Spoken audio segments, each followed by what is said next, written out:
everyone, ET8313 here, and today I have an update video for you guys because I haven't made a video in probably a month, which is a really long time. I did actually make a video, tried to upload it, but YouTube wouldn't let me upload it for some reason, and I can't remember what it was and why I didn't upload it. But it was a video about my Metamai Commander deck, and I'm still in the process of trying to figure out why YouTube won't upload it. It said something about the file format is not supported, but when I checked what formats they support, it is supported, so I don't know. Anyways, I'll tell you guys what I've been up to lately. This month has been really busy for me, mainly because I've been crafting and having a couple projects on the go, and my stepdad and my mom are getting married this month, so also been going down to visit them a lot and, you know, talk to them about wedding stuff, vice versa, and whatnot. So, and I've also opened up a booster box for the core set, M15. I didn't do a video of it because I share a booster box with my husband, and he doesn't want to open his, obviously, on YouTube. And I'm not a big fan of opening booster boxes on YouTube just because it takes so long and the file will take forever to upload, and I honestly don't know if people really do have the patience to sit there and watch me open a booster box. But I'll tell you some of the cool cards that I did get from my booster box though. I'll save the best for last, but I got a Court of Calling, an Avacyn Guardian Angel of Hope, I believe I got a Soul of Ravnica, Theros, and Chandalar. I think I got a Zendikar one, but I can't remember. If I did, it's probably in one of my husband's decks, so I don't remember. Got a Chain Veil, Perilous Vault, which I traded. I got Liliana Vest, Jace the Living Guild Pact, Chandra Pyromaster. So I got essentially almost all the Planeswalkers except for 2. Now, but I will show you my favorite pull, which I got, which was a foil, a Johnny. Yes, I was so happy about that, because this was the one Planeswalker I did want, more than Nissa, more than Garruk, which everyone was like, oh my gosh, I must have those. But I wanted an Ajani Steadfast, because Ajani, not only is he one of my favorite characters for lore, he's also just awesome, generally his abilities for everything.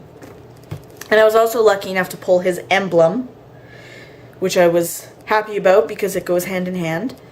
So that was my biggest pull for card value. Mostly everything else I pulled was just, of course, the commons, the uncommons, lands, tokens, and I also got, you know, more junk rares, which are only like worth 50 cents. And also, wait, something I've been doing this month besides opening booster boxes was I've actually been reading some of the lore that I haven't previously read for Magic stuff, such as the Return to Ravnica block. I read all the lore for that, and I read all the lore for Theros block, which was awesome. Return to Ravnica was kind of like, I don't know. I just didn't find the lore as on the edge of your seat, needing to find out what happened next sort of thing. It was rather boring. And then Theros was awesome. I thought it was really great. The lore was written so well, and the story, I just couldn't put the books down. So I've been reading those this month. So one of the craft projects I've been working on is I made some Magic the Gathering coasters with some of like those plastic fuse beads that you iron and stuff, just to have, because not only are they awesome because I love Magic, but I also needed coasters. But, you know, I made them for all the colors of Magic. I've got the fire, red, forests, and the green, land, blue, white, and black. The only problem with these, though, is now that when friends come over to play, they'll like to fight over which color they get. So, yeah, I made those this month, and they've got like leather on the background to hold them in place so they don't slip and slide. So that's one project I've also been working on. Now another project I've been working on is I started making, you know, like resin charms for making jewelry, keychains, that sort of thing. It's just a new thing I wanted to pick up, mainly because I wanted to make, you know, Magic the Gathering keychains or tokens or cool little items, just because it's so hard to find Magic the Gathering accessories and, you know, memorabilia sort of stuff in, you know, Canada, not online, like in store. The only things you can really get are, of course, you know, accessories for your cards like sleeves, deck boxes, and t-shirts, but essentially that's it. But I'll show you some of the resin charms I've made. I made this Hello Kitty one, which is one of my first ones. So I kind of messed up on it because I overflowed the resin. That's one. I made this one with an art from an old tarot card. And I've got Oogie Boogie, Jack Skellington, this weird Lisa Frank rainbow milkshake, this thing made out of a vintage button, but it's kind of cloudy so you can't see it too well. This one made with a little pink ballerina. And then this starfish one. This one was my favorite piece because I like Disney stuff, but the resin overflowed and I majorly messed up on it. I might still use it for myself for something instead of like throwing it away, because that would be wasteful. But I've got this Snow White one, and I like it because there's like sparkle glittery stuff in the background. And I've got this Hello Kitty one, which I really like because I love Hello Kitty stuff and it's super sparkly.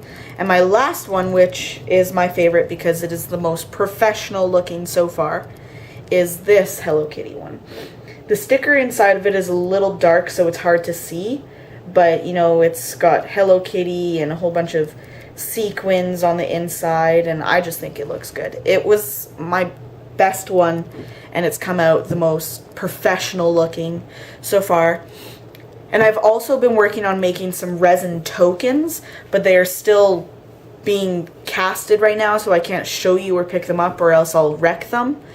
But basically what I did is I grabbed a token, put a layer of resin over top of it, so that way it's preserved. You don't need sleeves for it. You don't need to worry about people accidentally taking your tokens at, you know, events and games and stuff, because it has resin on it and it has this clear, shiny, you know, resin layer over top of it, and it's pretty hard to mistake that for somebody else's.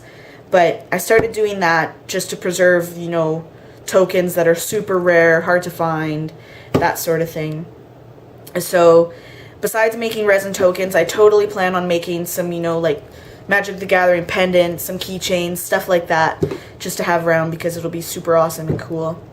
And I'll mainly be using like the junk garbage advertisement cards that you get in like Magic stuff, like these where it's just an advertisement, and I can make resin stuff out of it. Like Talrand here, I can totally make something with him, or, you know, Gideon and stuff like that.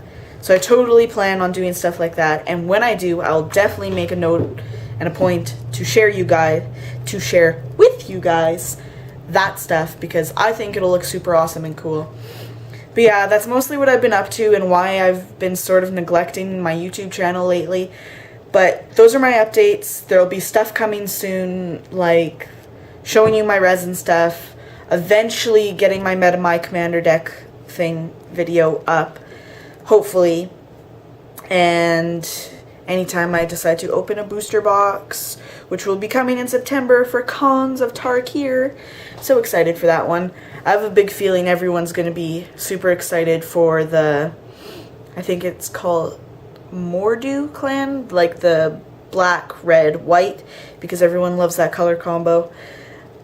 But I'm so excited for the set. Anytime a set comes out, I'm excited because I get to read the lore and I get awesome cards and get to open a booster box and vice versa. Anyways, now I'm just rambling on. Thanks for watching my video. Those are my updates. ET8313 out.